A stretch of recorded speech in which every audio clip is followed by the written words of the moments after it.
விசாரணை கைதி மரணமடைந்த வழக்கில் காவல் ஆய்வாளர் 2 காவலர்களுக்கு ஆயுள் தண்டனை விதித்து சென்னை மாவட்ட கூடுதல் நீதிமன்றம் தீர்ப்பு அளித்துள்ளது. கடந்த 2009ஆம் ஆண்டு சென்னை கோட்டூர்புரத்தில் குடிபோதையில் தகராறு செய்ததாக பழனி என்பவரை விசாரணைக்காக போலீசார் அழைத்துச் சென்றுள்ளனர். அங்கு பழனி மருத்துவ பரிசோதனைக்கு ஒத்துழைக்காததால் அவரை போலீசார் கடுமையாக தாக்கியுள்ளனர். பின்னர் அவர் வீட்டிற்கு திருப்பி அனுப்பப்பட்ட நிலையில் அன்று இரவே பழனி உயிரிழந்தார்.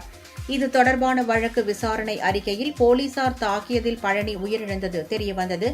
இதுகுறித்த வழக்கில் கோட்டூர்புரம் காவல் ஆய்வாளராக இருந்த ஆறுமுகம், தலைமை காவலர்கள் மனோகரன், ஹரிஹர சுப்பிரமணியன் ஆகியோருக்கு ஆயுள் தண்டனை விதித்து சென்னை மாவட்ட கூடுதல் நீதிமன்றம் தீர்ப்பு அளித்தது.